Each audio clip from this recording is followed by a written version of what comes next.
রাজধানী সহ সারা দেশে কারফিউ চলছে, সেনা মোতায়েন, টহল জোরদার। কোটা নিয়ে রাষ্ট্রপক্ষের করা আপিলের শুনানি কাল, জানালেন অ্যাটর্নি জেনারেল।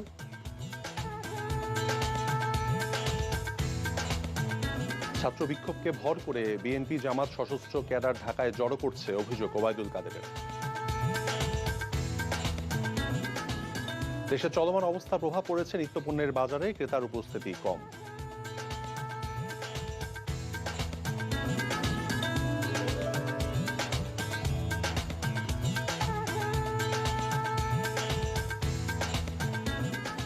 আসসালামু আলাইকুম, আমি তৌফিক হোসেন, স্বাগত জানাচ্ছি এনটিভির দেশের খবরে।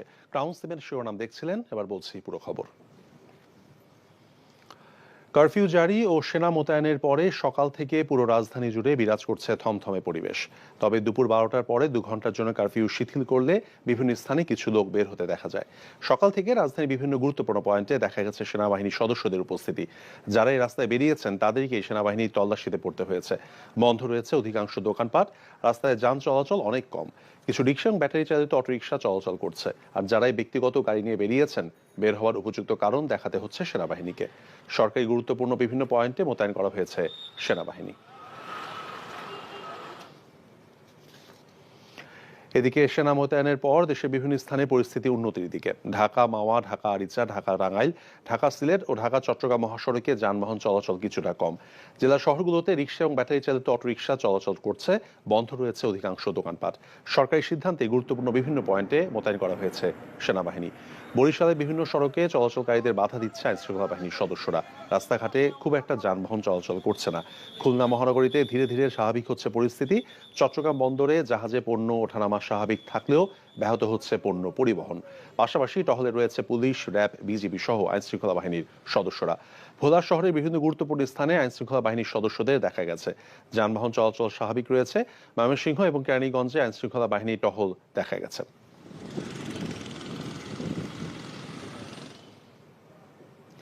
সারা দেশে কাল সকাল 10টা পর্যন্ত কারফিউ থাকায় কোটা নিয়ে রাষ্ট্রপক্ষের করা আপিল।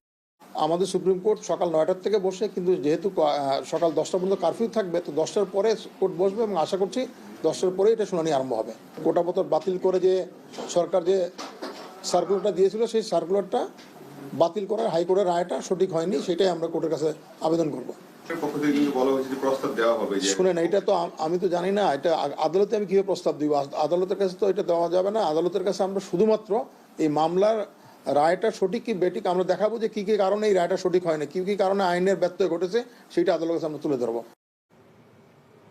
কোটা আন্দোলনের উপর ভর করে বিএনপি জামাত সারা দেশ থেকে সশস্ত্র ক্যাডারদের ঢাকায় জড়ো করেছে অভিযোগ করে আওয়ামী লীগ সাধারণ সম্পাদক ওবায়দুল কাদের বলেছেন, জনজীবনে শান্তি ফিরিয়ে আনতে সরকার বাধ্য হয়েই কারফিউ জারি করেছে।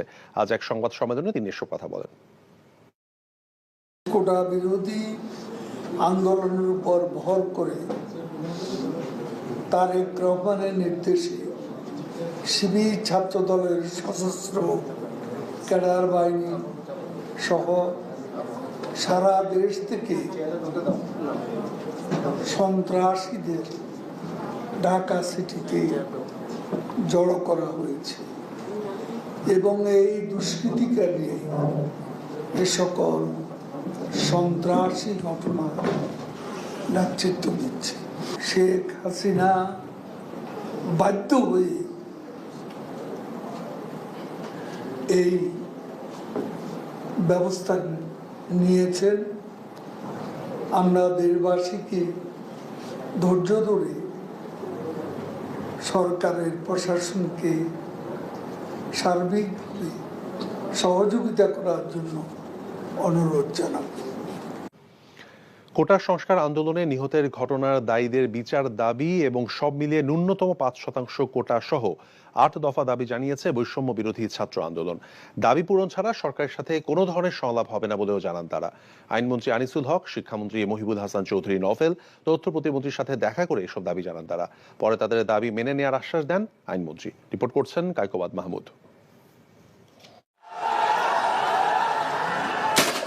কোটা সংস্কারের দাবিতে শিক্ষার্থীদের শান্তিপূর্ণ আন্দোলন গত কয়েকদিনে সহিংসতা আর সংঘর্ষের রূপ নেয়। উদ্ভূত পরিস্থিতিতে শুক্রবার রাতে রাষ্ট্রীয় অতিথি ভবন পদ্মায় যান বৈষম্য বিরোধী ছাত্র আন্দোলনের ৩ সমন্বয়ক। সরকারের প্রতিনিধির কাছে তুলে ধরেন তাদের দাবি। পরে সমন্বয়ক সার্জিস আলম, হাসনাত আবদুল্লাহ ও হাসিব আল ইসলাম গণমাধ্যমকে জানান, ইন্টারনেট সমস্যার কারণে তাদের দাবির কথা দেশবাসীকে জানাতে পারছিলেন না। আর এসব কথা জানাতেই তারা সরকারের মন্ত্রীদের সাথে দেখা করেছেন। আইন শৃঙ্খলা বাহিনী সহ যারা দায়ী ব্যক্তি, যারা আমাদের ভাইদের হত্যা করেছে, তাদের বিরুদ্ধে মামলা দায়ের করতে হবে, তাদেরকে গ্রেফতার ও দ্রুত সময়ে বিচার করতে হবে। শহীদ ভাইদের পরিবারকে আর্থিক সহযোগিতা, মাসিক ভাতা ও পিতামাতার মতামতের ভিত্তিতে পরিবারের একজন সদস্যকে চাকরির নিশ্চয়তা দিতে হবে। ২ নম্বর দাবি, ছাত্রলীগকে উস্কে দেওয়ার জন্য এবং আইন শৃঙ্খলা বাহিনীকে ও পিতামাতার মতামতের ভিত্তিতে পরিবারের একজন সদস্যকে চাকরির নিশ্চয়তা দিতে হবে। ২ নম্বর দাবি, ছাত্রলীগকে উস্কে দেওয়ার জন্য এবং আইন শৃঙ্খলা বাহিনীকে হামলার নির্দেশনার জন্য তদন্ত সাপেক্ষে সরকারের সংশ্লিষ্ট ব্যক্তিকে বিচারের আওতায় আনতে হবে। ৩, বিশ্ববিদ্যালয়ের আবাসিক হলগুলোতে প্রশাসনিকভাবে সিট বরাদ্দ দিতে হবে, সন্ত্রাসী কার্যক্রম বন্ধ করতে হবে এবং ছাত্র সংসদ চালু করতে হবে। ৪, সকল বিশ্ববিদ্যালয় থেকে আইন শৃঙ্খলা রক্ষাকারী বাহিনীকে অপসারণ করে বিশ্ববিদ্যালয়ে সাধারণ শিক্ষার্থীদের জন্য নিরাপত্তা নিশ্চিত করে আবাসিক হলগুলো খুলে দিতে হবে।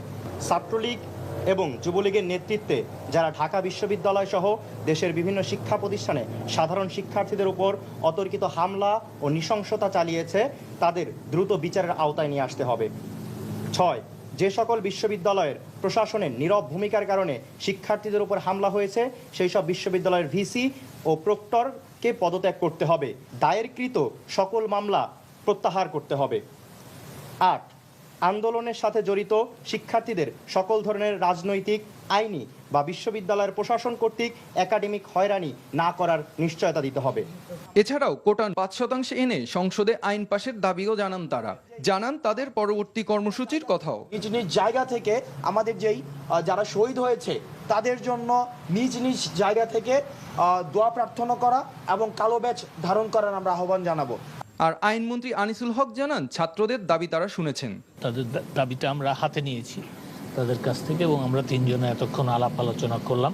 কোটার যে পরিমাণের কথা তারা বলেছে সেটা তাদের আমরা দেখেছি এবং দেখে এটার একটা যৌক্তিক সমাধানে যাওয়া সম্ভব বলে আমরা মনে করি।